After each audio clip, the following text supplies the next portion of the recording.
Some video games have that one element that makes them stand out from others, whether it be its exhilarating gameplay or stunning visuals.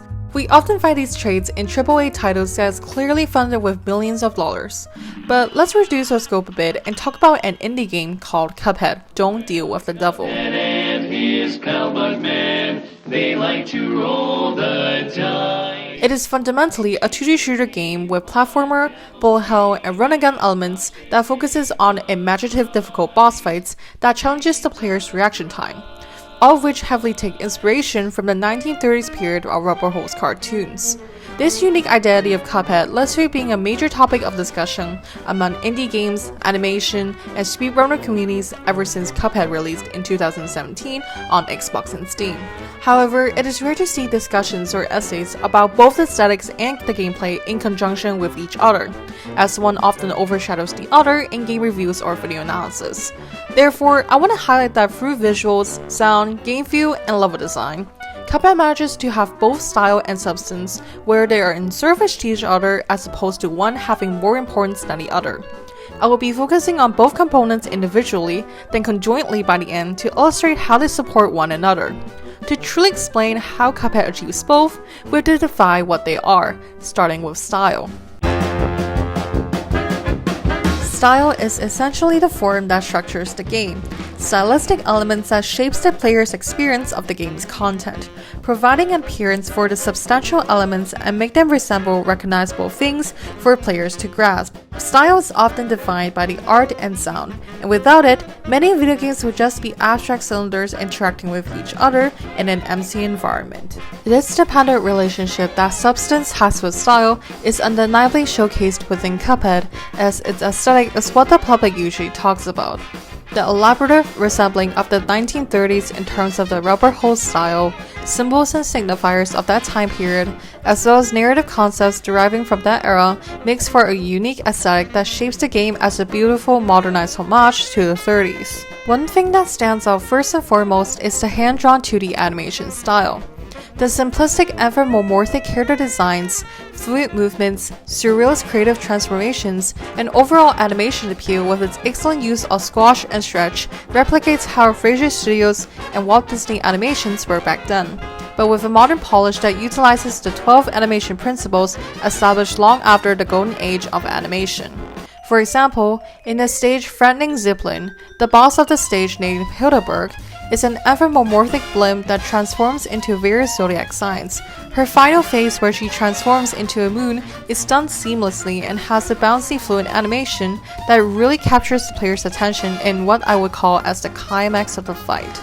Her whole sequence oozes with charm and creativity that is found throughout the game, so it is no wonder why so many people praise Studio MDHR for Cuphead's animation.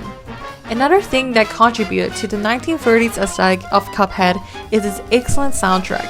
The use of big band jazz, ragtime, waltz, and even barbershop quartets amplify this feeling of being in that time period, as they were some of the most popular genres back then. Added with a vintage audio filter, it illustrates how a video game soundtrack might sound like if it were made back in the 30s. One of my personal favorite tracks is the theme from Aviary Action that has multiple stages that indicates which phase of the fight you're in. I especially love the jazzy clarinet solo that soars and drives up the player's adrenaline in the fight.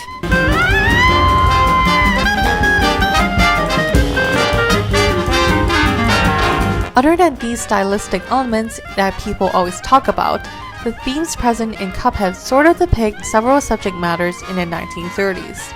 The main story of Cuphead is centered around our protagonists of the story, Cuphead and Mugman, gambling their souls away to the literal devil, and they need to collect other souls' contracts to clear off their debt. This emphasis of gambling in the game could be a reference to how gambling was legalized during the Great Depression after the economic crash in 1929.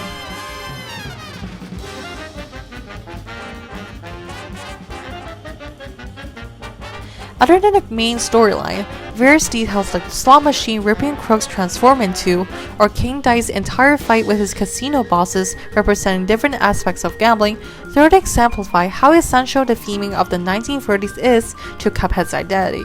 Additionally, the presence of alcohol in the Tipsy Troop stage, weapon types shaped after alcoholic bottles, and even in the trailers where Cuphead pours alcohol into his head references how alcoholism was normalized when the prohibition was repealed in 1933.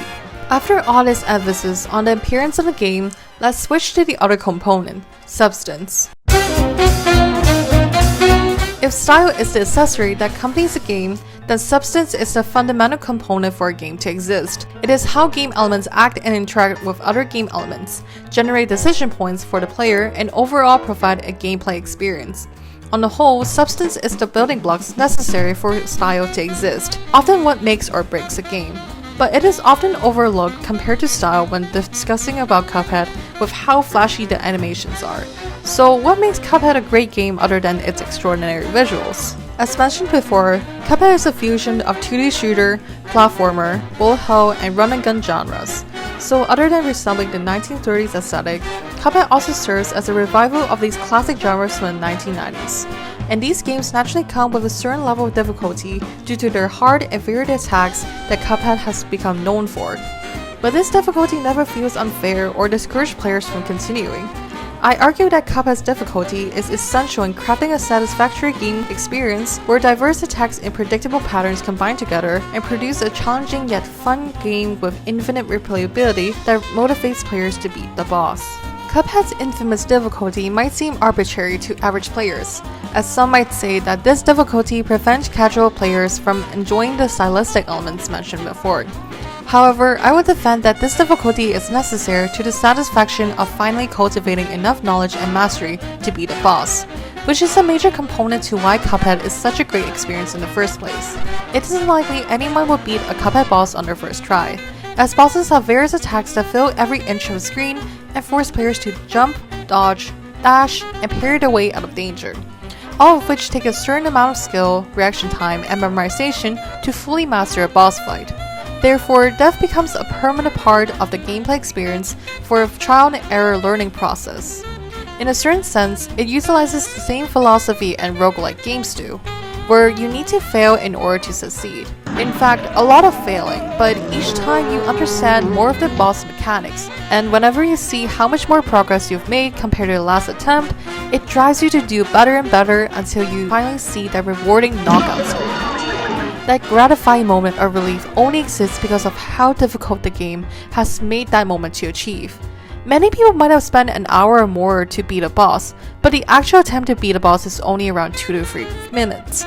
If Cuphead allows for more hit points without ramifications, or spontaneous healing during the fight to make the game easier, defeating a boss won't be nearly as satisfying.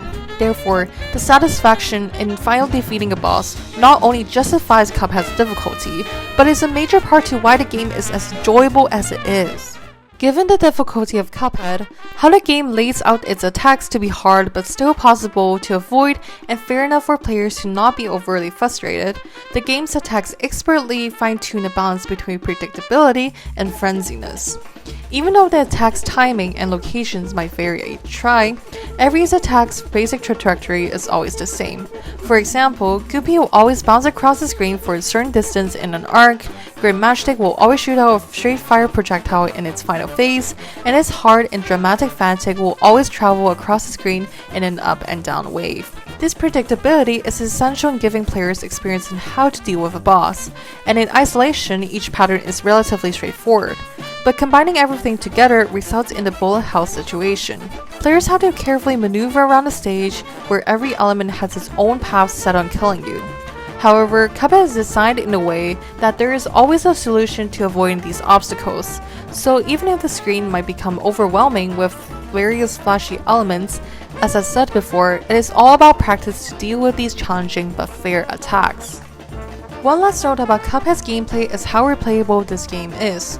On a standard playthrough to beat the game, people usually only spend around 10 to 12 hours on average. However, the game's intrinsic ranking system encourages repeated playthroughs of different levels or the entire game. Every time you defeat a boss or finish a run and gun level, you get a letter grade that determines how well you've played, which ranges from D to A on standard playthroughs. This grading system could already motivate players to replay a level and get an overall better score. However, Cuphead takes it one step further and adds specific challenges players are encouraged to attempt, then rewards them with some stylistic modes. For instance, completing every run and gun levels without firing a single shot gets you the P rank for Pacifist, to which you get rewarded with a black and white filter and a vintage audio mode. These optional quests are sprinkled throughout the game's world map, so an NPC idly hanging around might be one of the many quest givers of these challenges. If players still want more from Cuphead after thinking they have 100% completed the game, that's where Expert Mode comes in. It is a difficulty mode available only after you've completed the regular game, to which every level has faster attacks and longer phases. Players would have to replay all the levels on this difficulty with the new S rank to fully complete the game. For a relatively medium-sized game, Cuphead's replayability doesn't feel like padding like many other games that adds content for the sake of longer playtime, since it is all voluntary and lies on the hands of players on whether they want to spend 12 or 112 hours on Cuphead. Now, where does the style and substance of Cuphead correlate?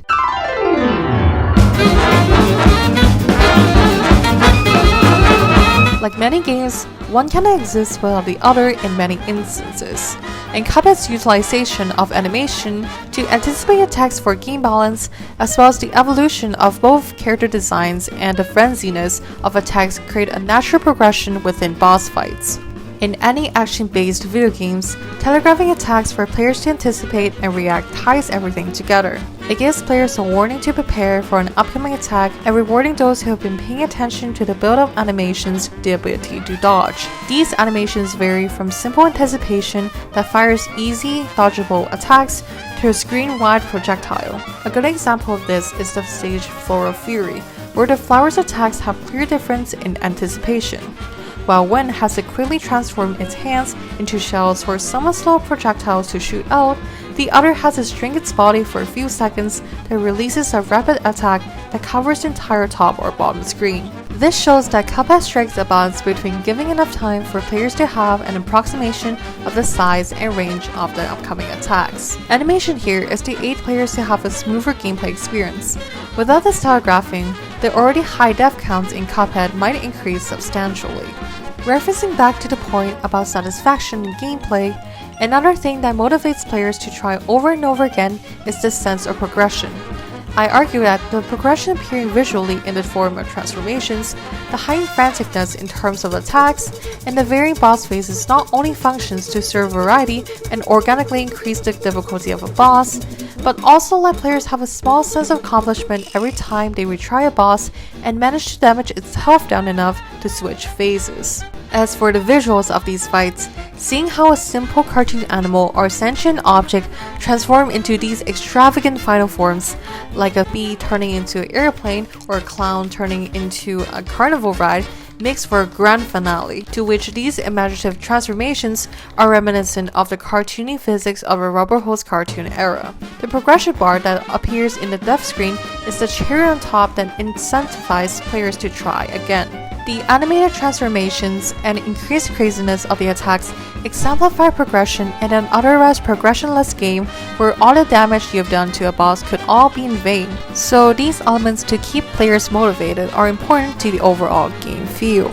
In summary, both style and substance in Cuphead is equally important in my eyes to create the successful game it is today. The gameplay must not be overlooked in comparison to Cuphead's nostalgic 2D animations, and ignoring the visuals to solely focus on the difficulty of the gameplay experience is neglectful of the hard work Studio MDHR has put into traditionally animating everything. Going back to the topic of what types of games stand out, the AAA video game industry is getting more and more expensive, yet often lacks content and intriguing gameplay to back them up, mainly justifying their prices with realistic graphics that frequently lacks the creativity that propelled the video game industry in the first place. Alternatively, there are games whose fundamental gameplay is interesting but feels incomplete or unpolished due to their lackluster graphics. Indie games such as Cuphead, Hollow Knight, and even back in the day, Cave Story exemplified that games don't need ridiculous amount of budget to create fun gameplay experiences and memorable visuals that spark further innovation in future games. With the numerous layoffs from AAA companies over the past few years, like Electronic Arts, Microsoft Gaming, and Sony Interactive Entertainment, there is no telling what the video game industry implode itself like it did in 1983. Perhaps the future of video games lies in smaller scale games that are more sustainable, games that don't require multiple investor meetings over how to utilize an IP, games that could just be as critically and commercially acclaimed as AAA titles. For now, let's just wish more games like Cuphead comes out every so often to illustrate these ideas.